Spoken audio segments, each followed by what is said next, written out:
Yeah, guys, I am for real. This is an abomination. You know who this is. We have a little kind of altar going on for this clown. A Nazi and a white supremacist, and he's being worshipped on our main thoroughfare in O'Connell Street. Absolutely outrageous. The German Nazis in Ukraine. So it's the truth about what's happening in Ukraine has been buried and hidden.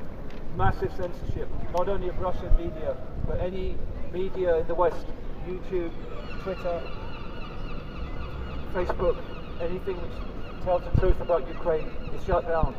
They don't want anyone, they want to brand anyone who tells the truth as some kind of a Russian agent.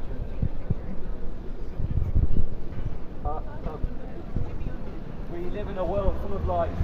They lied about the gas attacks in Syria. That was a complete lie. They lied about the plane that was shot down in Ukraine. There's so many lies. And every single day they lie about what's happening in Ukraine. For 9 years we've heard only one side. Only people on one side have been dying in Ukraine. The people have been dying on the other side of in the Donbass. We don't know how many. The UN gave the figure 14,000 people. That was about 8 years ago. I don't know, 5 to 6 years ago. There's no exact figures. But, you know, we know that civilians have been deliberately targeted. They're still being deliberately targeted.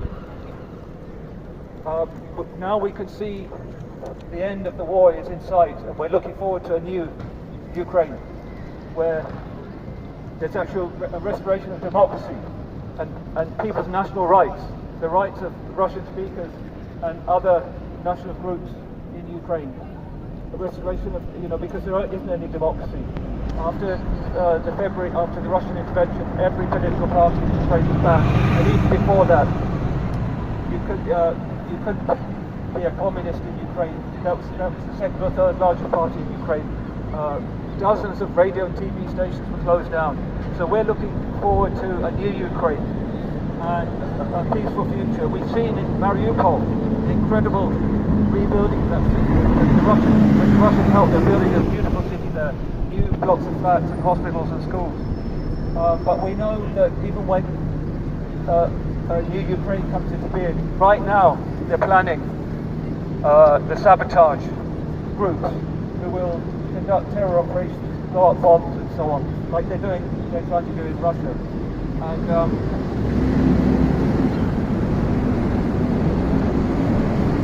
right, so got what I'm saying, but I just want to end by saying that the most important thing about these protests is the people in Ukraine, the exiles, the millions of people in exile, the people inside Ukraine. We'll be seeing these photos and these videos because we have friends inside Ukraine. We have friends in the exile community, and they tell us that when we have protests in London, that they're seen by 1 million people. And I just want to say to the people here and to the people in Ukraine that down with NATO warmongering, down with the Mandarite Nazis in Ukraine. No fuss around. Ireland. We haven't gone there for about 2 years, and I always thought that the beliefs of peace in Ukraine and peace based on truth, not on violence. We know that it was not an invasion, it was an intervention that the Russians had to do, and it was an absolute necessary intervention. If the Russians had not intervened, the atrocities that you see in Gaza would have taken place in the Donbass and just speaking areas, at least in Ukraine. That was prevented. Thank you for the kind of Russian army. NATO has been playing proxy wars for the last 10 or more years. They had a proxy war. There's a proxy war going on in Gaza at the moment. There's a proxy war going on in Ukraine at the moment. There's a proxy war going on in Yemen at the moment. And all these wars are being financed and the munitions are being provided by NATO. And we're supposed to be a neutral country, and we're not, because we have never ever spoken out against or looked for peace. In recent weeks, it has become clear that the Minsk agreement was signed by the Ukrainians, and then they were told by the NATO allies, especially the British, Boris Johnson, not to honour it. And subsequently, hundreds of thousands of people have died because of that. It was signed twice, once in Minsk and once in Istanbul, and the war would have been over immediately if they had honoured the Minsk agreement.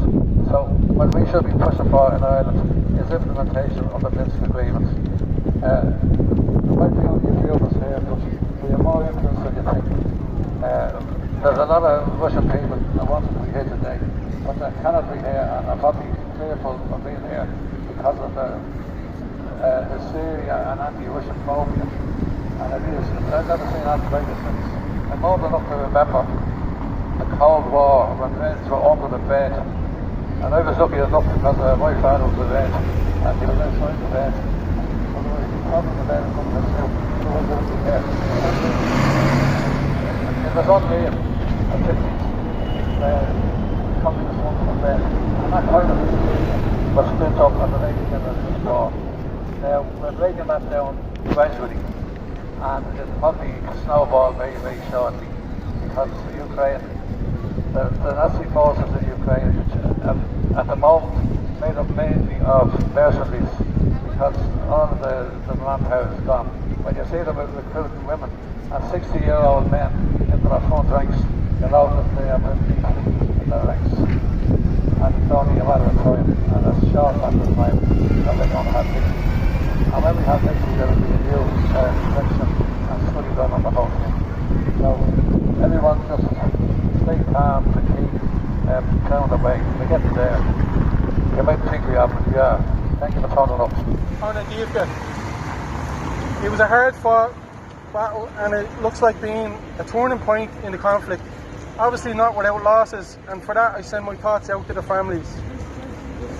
On that note, I want to send a message to my Slavic brothers from Donbass, Donetsk, Luhansk, and the new regions which have come home to the mother Russia. That I'm sorry for the toil and the daily struggle that you've had to endure for near on 10 years now. Hopefully this won't last another year, and it won't go on much longer. The people of these regions have been let down by the big institutions, the UN, the ECHR, the OSCE, and even Amnesty and others turned their backs and ignored Bandera's war crimes. I'm very sorry that you were let down because you're ethnic Russians. We know that war pig mouthpieces like Lindsey Graham and others have bragged that money sent to Ukraine, it's the best that money can buy. It's money well spent because you get to kill Russians. What an abomination. And no outcry in the West. The sympathy is laid on the little munchkin that runs from country to country with a begging bowl, begging for more money to kill more Russians. Outrageous. I'm sorry you guys have had to endure this. Folks, I think we can agree now that the mask is slipping. Long before the CIA and the State Department staged their bloody coup in Ukraine and ousted the democratically elected leader Yanukovych, I was following people who were warning of what was going to happen there. The hero of mine, Professor Stephen F. Cohen, sadly passed in 21. Vladimir Posner, another brilliant man, and lesser known journalists like Aaron Hawkins of Storm Clouds Gathering, who all spoke of the intentions of hawks in the West and Europe to carry out a programme of containment, isolation, sanctions, coup attempts, assassination attempts, etc., would all ultimately fail to see whoever was in the Kremlin overthrown and the Russian Federation balkanised. Look what just happened. It just backfired. Russia has gained 4 new regions. God bless them all. Donetsk, Luhansk, Zaporozhye and Kherson. Hey Newland, how's that working out for you? We should be at the negotiation stages, long before now actually. The hawks who are doubling down are talking about the return of these territories and Crimea. In their wet dreams, guys. They're never going to get their hands on Crimea. I'm just a few weeks back from there. I was in Simferopol, Yalta and Sevastopol, and there's no desire by anybody there They have a blue and yellow flag flying over their heads. It's Russian territory now, it's staying that way. It's historically Russian anyway. For anybody that continues with that narrative, guys, it's just never going to happen. The West and Western media will do well to stop parroting that talk. It's an impossibility. Guys, that's it for now. Just to say, NATO, you're never going to get your hands on Sebastopol. Never. Not now, not ever. Well done. And, just guys, from our Russian friends who are here, for anybody who's feeling ostracised or can't speak about what's going on, be it in their jobs or even in social settings, we have Helen McEntee rolling out hate speech laws. Write to her, ask her what's being done about the harassment and the isolation that you're feeling. We're supposed to be a democracy, it's supposed to be a country, we're supposed to be secular now. You're made to feel unwelcome. I'm not having that, guys. I'm not going to tolerate it now, and I'm not going to tolerate it in the future. Thanks, guys.